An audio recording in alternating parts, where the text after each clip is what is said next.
नमस्कार मित्रों, आपका स्वागत है YouTube channel art of the life में। आज हम बात करेंगे बड़ी डिबेटेबल इशू की। क्या पति पत्नी को बराबर काम करना चाहिए? काम का मतलब it can be job work also, एक घर का काम भी होता है, घरेलू काम भी है, तो दोनों तरह से। तो क्या इनको बराबर काम करना चाहिए? कौन डिसाइड करेगा इनके बीच में, या यूँ कहो रेफरी कौन होगा इनके बीच में? या उससे पहले बात करें काम क्या है।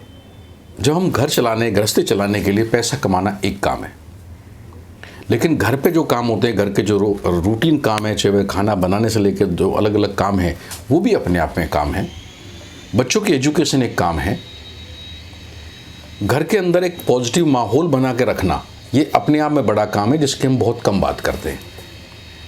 कुछ घरों में क्या एक नेगेटिव एनवायरनमेंट बना रहता है, जो एक नेगेटिव कंट्रीब्यूशन है, जिसकी भी हम कम बात करते हैं।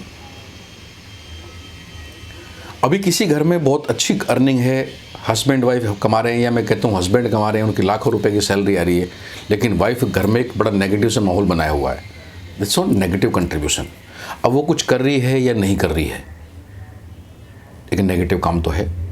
उसी तरह से पत्नी पढ़ी लिखी है, अच्छा जाके काम कर रही है, लेकिन हस्बैंड नेगेटिव एनवायरनमेंट क्रिएट करता है, उसको टीज कर रहा है या उसको सपोर्ट नहीं कर रहा जहाँ पर उसको उसकी सपोर्ट चाहिए। एक नेगेटिव कंट्रीब्यूशन है।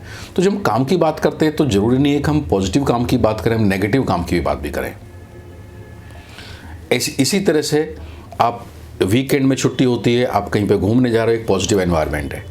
या अपने रिलेटिव्स के यहाँ जा रहे हो, एक पॉजिटिव एनवायरनमेंट है। या घर में जो आपका पूरे दिन का जो माहौल है वो कितना पॉजिटिव है, कितना नेगेटिव है, एक बहुत ही इंपॉर्टेंट चीज़ है।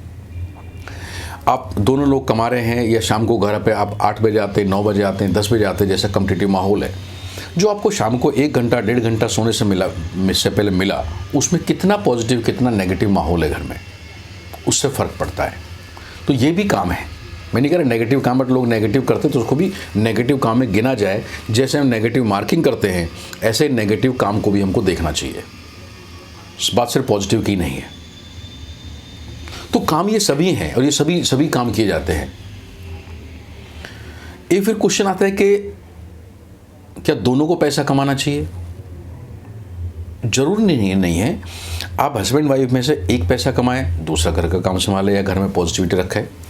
दोनों पैसे कमाएं, दोनों आके थोड़ा घर में काम करें। या अगर वाइफ भी पैसा कमाती है, घर में हस्बैंड किस तरह बिजनेस करते हैं, कोई दूसरा काम करते हैं, वो भी ठीक है। मीन्स एक ये इंडिविजुअल चीज़ें हैं जहाँ पे एज ए फैमिली आप कैसे रन करना चाहते हो, या एक दूसरे की दोनों की कैपेबिलिटी कितनी है पैसा कमाने की। पता चला एक हस्बैंड की कैपेबिलिटी पैसा कमाने की ज़्यादा है because of their education experience, wife की कम है, but wife can contribute more at home. अगर वो घर में अच्छा कंट्रीब्यूट कर सकती है, उतना पैसे से कहीं ज़्यादा इंपॉर्टेंट है, तो आई थिंक वो करना चाहिए। लेकिन अगर पत्नी है, वो बहुत अच्छी एजुकेटेड है, अच्छा एक्सपीरियंस है, वो बाहर जाके बहुत अच्छा पैसा कमा सकती है, तो घर में आप काम के लिए कुछ और रख सकते हैं, या थोड़ा टाइम हस्बैंड स्पेंड कर सकते हैं। तो ऐसे करके आप एक मिलजुल के एक ऐसा माहौल बना सकते हैं, दोनों कमा रहे हैं और दोनों घर पे कुछ कंट्रीब्यूट भी कर रहे हैं। आपकी वाइफ, आपकी family as such is getting enriched. तो इसमें जरूर नहीं है कि हस्बैंड ही करे, वाइफ ही करे, दोनों कमाएं। ये एक ऐसे फैमिली, एक यूनिट की तरह में देखना होगा कि इस फैमिली में, इस घर में, एक यूनिट में, एक फैमिली में, दोनों में से who bring what to the table. एक इंसान पैसे कमा रहा है, कमा रही है, एक इंसान घर में एक अच्छा माहौल रख रहा है, एक इंसान घर में बच्चों के एजुकेशन का ध्यान रख रहा है, एक इंसान घर के बाकी काम कर रहा है, या मे बी कुछ घर के बिजनेस या पेरेंट्स की सेवा है, या पेरेंट्स की देखभाल करने, वो भी अपने आप में काम है। तो आप उनको भी कर रहे हैं, वो भी एक पॉजिटिव चीज़ है। फिर कुछ जगह जो होता है पार्ट टाइम काम है।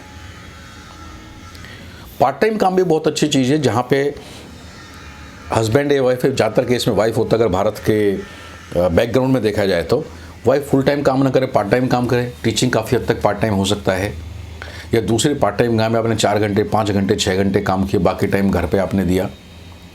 या अगर हस्बैंड की जॉब ऐसी है, ये भी डिपेंड करता है कि वो शाम को 6 बजे घर पे आ जाते हैं, 7 बजे आ जाते हैं, वो आके घर पे भी कुछ काम कर सकते हैं। एक हस्बैंड ऐसे रात को 10 बजे 11 बजे आते हैं प्राइवेट सेक्टर में। आप दोनों हस्बैंड को कंपेयर नहीं कर सकते कि उसके हस्बैंड आके घर पे काम करते हैं, हमारे हस्बैंड आके काम नहीं करते। दोनों की जॉब प्रोफाइल अलग है। अगर आपने एक हस्बैंड ऐसा चूज़ किया जो प्राइवेट जॉब में रात को आता है, देर से आता है, उसका काम ऐसा है, he may not come and contribute. आपका हस्बैंड ऐसा है, गवर्नमेंट जॉब या दूसरी सी जॉब पे 8 घंटे की शिफ्ट है, आके घर पे काम करेंगे। तो एक परिवार से में एक अलग अलग आपको डिपेंड करता है कि आपको फैमिली की यूनिट चलानी है कि दोनों के बीच में कैसे सामंजस्य बैठ सकता है। तो ऐसे में रूल बनाना बड़ा मुश्किल है, बल्कि एक अंडरस्टैंडिंग बनाना ज़्यादा इंपॉर्टेंट है। जो हम बात करते हैं एक फाइनेंशियल इंडिपेंडेंस की, कि पति पत्नी दोनों फाइनेंशियल इंडिपेंडेंट हो जाते हैं, पत्नी के बारे में बात आती है, वो एक बहुत अजीब सी बात है कि अपने आप में समस्या ज़्यादा है। जब शादी होती है, शादी का मतलब यह है इंटरडिपेंडेंस, एक दूसरे पर डिपेंडेंट। हस्बैंड कुछ काम कर रहे हैं, वाइफ कुछ काम कर रही है, हस्बैंड घर में कुछ ला रहे हैं, वाइफ घर में कुछ ला रही है, दोनों मिला के गृहस्थी चला रहे हैं। अगर बताते हैं किसी भी तरह से बिकम इंडिपेंडेंट, विच मीन्स एक दूसरे की ज़रूरत नहीं है। अगर एक दूसरे की ज़रूरत नहीं है तो वो शादी ज़्यादा दिन चल ही नहीं सकती। ज़रूरत नहीं है, शादी होती इसलिए है एक दूसरे की ज़रूरत है। भगवान ने जो पुरुष और महिला को जो अलग तरीके से बनाया, it's they made for the interdependence. दोनों एक साथ रहें, एक दूसरे को कॉम्प्लीमेंट करें। अगर वहाँ पे हम किसी तरह की इंडिपेंडेंस की बात करेंगे तो शादी टूटने की बहुत स्पीड से मुझ तरफ जा रहे हैं। कभी हम टीम की बात करते हैं, इंटरडिपेंडेंस की बात करते हैं। एक टीम और फैमिली में अंतर क्या है? फैमिली वो है जहाँ पे लोग एक दूसरे पे डिपेंडेंट होते हैं। टीम वो है जहाँ पे लोग इंडिपेंडेंट होकर साथ में हर आदमी कंट्रीब्यूट करता है हर कुछ। फैमिली में हर इंसान हर कुछ कंट्रीब्यूट करता है, कोई कम करता है, कोई ज़्यादा करता है। किसी की एज कम है, किसी की एज ज़्यादा है, कोई कमज़ोर है, कोई बीमार है, कोई ज़्यादा अच्छा कर सकता है, किसी की अच्छी जॉब है, किसी की एजुकेशन अच्छी है। तो फैमिली में जो कंट्रीब्यूशन है वो बराबर नहीं हो सकता। लेकिन जब टीम की बात करते हैं तो बराबर कंट्रीब्यूशन होना चाहिए। इसलिए कई बार कंपनियों में काम करते हुए बोलते हैं we are not a family, we are a team. या कभी कभी लोग गलती से बोल भी देते we are a family. Company में फैमिली नहीं होती, कंपनी में टीम होती है। हर एक को कंट्रीब्यूट करना होता है, हर एक को करना पड़ेगा। आप धीरे करो, तेज करो, आपका काम करना पड़ेगा, because you are taking a salary.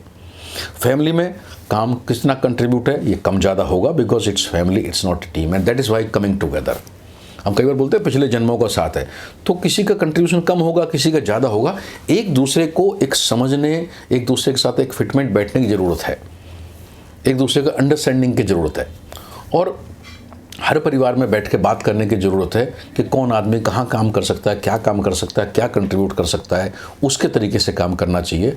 वो ज़्यादा अच्छा है। इसमें रेफरी या एक थर्ड एम्पायर की ज़रूरत नहीं है। शादी इट्स ऑल अबाउट कमिटमेंट है।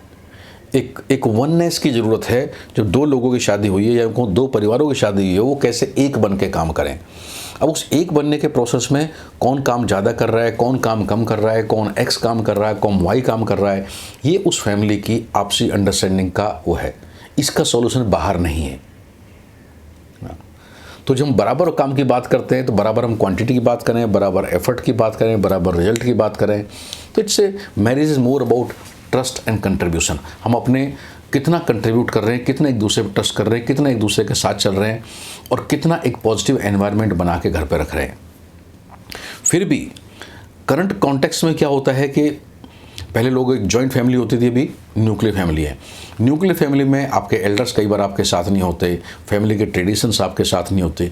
ऐसे केस में जहाँ पे रिफ्ट आता है, you should meet to some life coach. Life coach है, रिलेशनशिप कोच है, उस तरह के लोगों से मिलेंगे जहाँ पे एक आपकी उन परेशानियों को हेल्प करेंगे। कोचिंग मीन्स बेसिकली आपका प्रोफेशनल फ्रेंड है जो आपकी हेल्प करेंगे। तो ऐसा करने से आपको जो बीच बीच थोड़े थोड़े रिफ्ट आ जाते हैं, कई बार डाउट आता है हम लाइफ में, बिकॉज हर एक बोलता है मैंने पहली बार शादी करी है। सभी पहली बार करते हैं, होपफुली पहली टिकनी चाहिए लोगों की। तो ऐसे केस में आप लाइफ कोच की, रिलेशनशिप कोच की हेल्प लें। कई बार लोग तक लगता है कि इसकी कॉस्ट बहुत ज़्यादा होगी। कॉस्ट बहुत ज़्यादा नहीं है, एक बहुत इकोनॉमिकल है।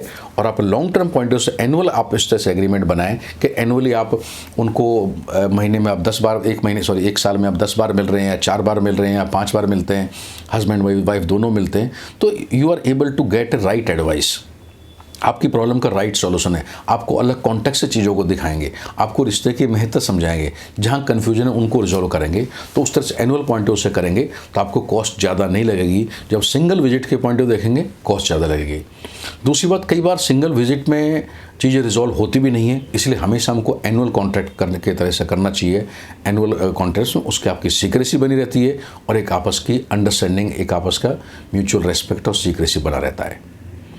तो दोस्तों पति पत्नी के बीच में कंक्लूडिंग इट्स नॉट दैट के बराबर काम करना चाहिए, क्योंकि यहाँ पे कोई थर्ड एम्पायरिंग नहीं है, कोई बराबरी का सिस्टम नहीं है। एक म्यूचुअल रेस्पेक्ट है, वननेस के साथ में, वन ऑब्जेक्टिव के साथ में एक विश्वास का रिश्ता है, उसको उसी तरह निभाना चाहिए। और जहाँ जरूरत पड़े हमें लाइफ कोच की, रिलेशनशिप कोच की हेल्प लेनी चाहिए। मुझे उम्मीद है आप लोगों को थोड़ी क्लैरिटी होगी, आपस में लोग लड़ेंगे नहीं, कंपेयर नहीं करेंगे और एक अच्छी फैमिली लाइफ चलेगी।